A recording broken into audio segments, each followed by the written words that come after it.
Hello and welcome to Wedding Wednesdays with Weddings Online. My name is Kelly and I'm a former wedding planner and blogger, and I'm obsessed with weddings. If you're planning a wedding in Ireland, you're in the right place. You're going to learn the tried and tested methods to planning your dream wedding without the added stress. Think of this as your one-stop shop for everything to do with planning your wedding in Ireland, with me, your new wedding planning bestie, and a cup of tea. This is Wedding Wednesdays with Weddings Online. Well, hello and welcome to Wedding Wednesdays with Weddings Online. I have something a little controversial in store for us today because we're answering the question, is it okay to fire a bridesmaid? Now, it is Mental Health Awareness Week, and I will say that sometimes for the sake of your mental health and the relationship with the person who you're considering firing, sometimes that is the best next step. So in short, the answer to the question is yes, it is okay. But it's not the only option, and sometimes it's not even the best option. So I'm going to walk you through a few things, and we're going to start with an anonymous question that we got in. So we have this amazing Facebook group called Help I'm Getting Married. And in that group, somebody asked this question, and maybe you can relate. So the question went like this. I have 2 bridesmaids who are living abroad, one in America, one in Canada. My maid of honor has shown zero interest in anything to do with the wedding. If I speak about anything to do with the wedding, she brushes it off or gives a sly remark saying things like, there's loads of time, or even calling me bridezilla. We went dress shopping and she was throwing remarks on that day, and I really didn't enjoy my experience. I ended up going dress shopping with another bridesmaid. I got my dress, but my maid of honor hasn't even seen the dress or asked for a picture, and she hasn't even shown any interest in it.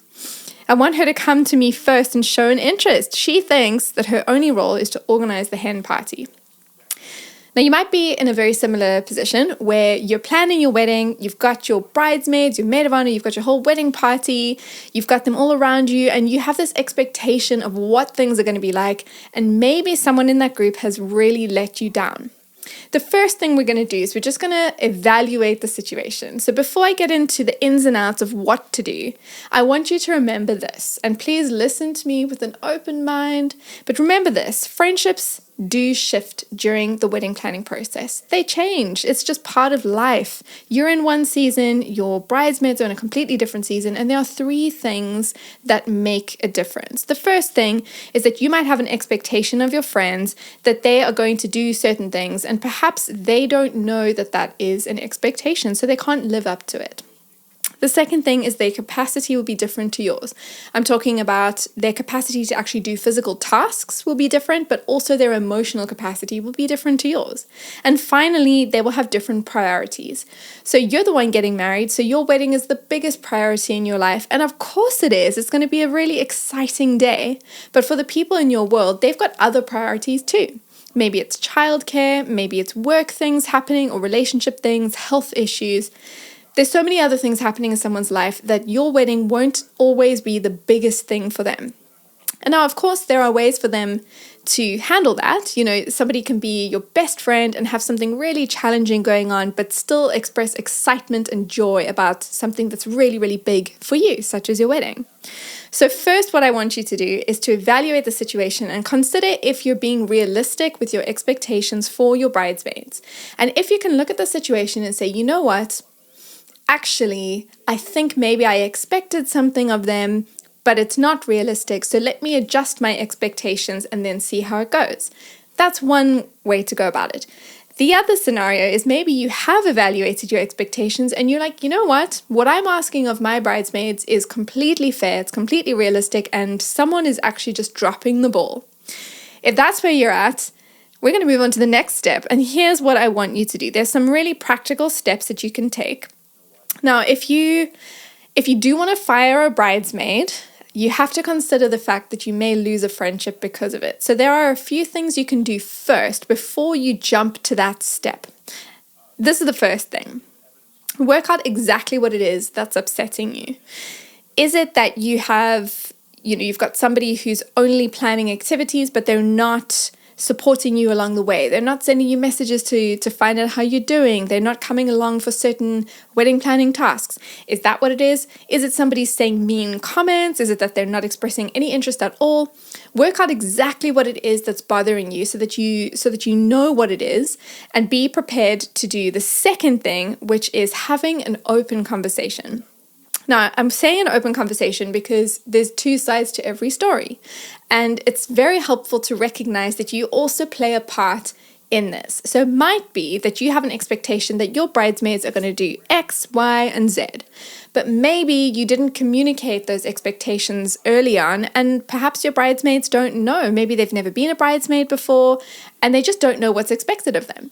So having an open conversation means that you can go into the conversation ready to hear what your bridesmaid has to say, and be ready to own whatever role you've played in it and to see how you can move forward together. The next thing on the list is to actually spend more time together. So it's no surprise that weddings are very full on. It takes a lot of time to plan a wedding, to make everything come together. And of course, that means you're going to be busier than normal. And unfortunately, as a result, it means you've probably spent less time with your closest friends, and you've probably spent a lot of the time that you do spend together talking about the wedding and wedding related things. And maybe your friends are feeling a little bit neglected. Maybe there's things going on in their world, and they just want you to say, hey, how are things going with you? What's happening with work? How's your family? What's happening in your relationships? All of that kind of thing. So just make an effort to spend time together where maybe your wedding isn't the only thing you're talking about. By all means, talk about it, get excited about it. But also take some time to see what's happening in your friends' lives and see if that changes the dynamic of your friendship. Maybe your friend just needed a little bit of attention, and by spending time together, you can fix something that's happening in that relationship, and then your friend's excitement comes right back and she's ready to be all in. But it is important to just ask. At some point, if it feels like your friend is just not into it, no matter what you try, it's okay to ask them, to just say, hey, I'd noticed that you're not that excited about my wedding. I just wanted to check, are you still happy to be a bridesmaid? And give your friend the option to say, actually, I know that I said yes, but I've just got so many things happening at the moment. I just can't give you what I thought I could give you. I think it is best if I step down. And then be okay with that. If your friend ends up saying, you know what, I can't do this anymore, be okay with that and be prepared to still be her friend, even if she can't commit to something that she had originally said she could do. But you might be at a point where you've done all of that. You've had the conversations, you've been kind, you've been gentle, you've been understanding, you've had open conversations, you've done your part, you've apologized, you've recognized that you didn't necessarily communicate expectations, and you're at a point where actually firing your bridesmaid is the only next step. This is what you've got to do. Prepare for the worst. And the worst case scenario is firing a bridesmaid and losing the friendship altogether.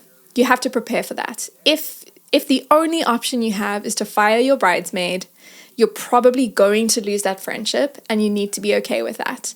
There are very few scenarios where you can say to someone, listen, I don't want you to be a bridesmaid, but then also maintain a good, close relationship with them. So be prepared to lose that friendship. And sometimes that's what you need to do. If it's a toxic friend, if there's so much more than just the wedding stuff going on, sometimes that's the best thing for you. Then you need to be ready to have a conversation in person. There's no conflict situation that you can possibly resolve on the phone, through a text message or a letter or an email or talking behind someone's back. My advice is to always meet in person, meet in a public space so that you can have an open conversation in person. But if if the conversation takes a turn, you don't want to be in a place where it becomes a full-blown screaming match. And so being in a public space means you can have that conversation in person, but it can remain dignified and as kind as possible.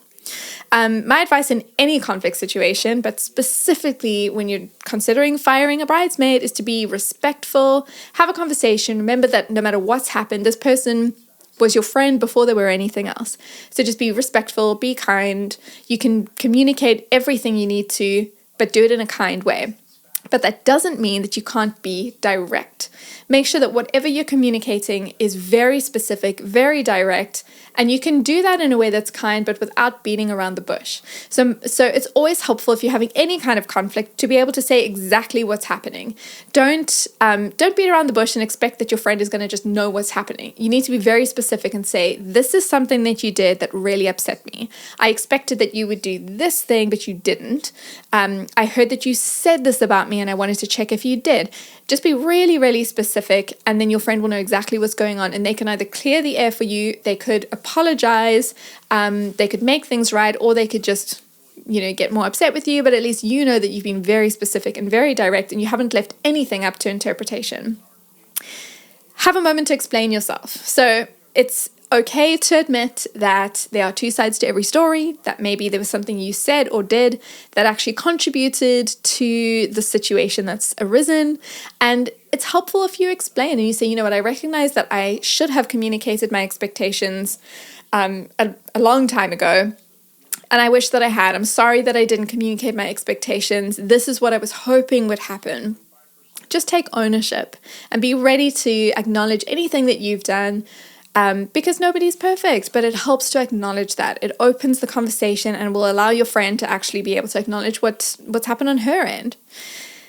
And then I've got two more things. In this flow of conversation, you've been open, you've acknowledged things, but now it's time to give your friend a chance to speak. That could be a chance where she can share her heart. She could say, you know what? I really have had a lot of other things going on, and I'm sorry that I've taken it out on you. I'm sorry that I haven't been as excited about your wedding, but actually I'm just really struggling with this thing or that thing. Maybe it's a financial commitment and she just can't be excited to spend money on being a bridesmaid. Whatever it is, give your friend a chance to speak and then be open to what she has to say. And then finally, accept the consequences. Things could be completely mutual. You could get to a point where you both realize that you've each done something wrong, the friendship is fixable, and actually firing her isn't the only option. Perhaps it's mutual in the sense that you both agree that she shouldn't be a bridesmaid anymore, but you can still be friends. Or maybe things take the worst case scenario turn and maybe you realize she shouldn't be a bridesmaid, she doesn't understand it, the friendship is over. At this point, you basically need to just accept the consequences, and it's going to be really, really difficult. And the reason I'm telling you this before you have the conversation is because you need to know ahead of time that this is a real option, that you could lose this friendship. And if you're okay with that, no one's judging you. I'm certainly not judging you. Sometimes it's the best thing you can do is to cut off somebody who's toxic, but it's really helpful to go through all the scenarios in your mind and to say, you know what, my wedding's coming up in a couple of months. I'm just going to push through. I'm going to let this person be on the wedding party. It's going to be okay. And then afterwards, we can reevaluate if the friendship needs to be as close as it's always been or if I just need to keep this person at a distance. But if you decide ultimately that firing your bridesmaid is the best solution for you, by all means, go for it. But be prepared to possibly lose that friendship and then invest that time into friendships that matter more to you. So I'm going to do a little recap for you. My first piece of advice is to evaluate if your expectations are fair. And if you realize that they are fair, have a conversation, work out what's upsetting you, be very specific to yourself about what's upsetting you about the situation, have an open conversation with your bridesmaid, make more time to spend together, have quality time with your friend, and just invest in the friendship more. Ask her if she's still in. And then if you ultimately decide that you are going to fire your bridesmaid, prepare for the worst, talk in person, be respectful, but you can be direct as well. Explain yourself, take ownership of anything that you've done in the situation, give your friend a chance to speak, and then accept the consequences. But best of luck. It's totally possible to fix the situation. And ultimately, if you choose to fire a bridesmaid, you've got my support and I would love to chat with you. So if you have more questions about it, send us a direct message on Instagram. We're Weddings Online. You can also send me an email, kelly@weddingsonline.ie. I'd love to have a chat with you if you have any questions about it. But thank you for listening today. The Wedding Wednesdays with Weddings Online podcast is produced by me, Kelly, and mixed, mastered, and edited by Glenn Hartman. For more wedding planning tips, advice, checklists, and more, visit weddingsonline.ie.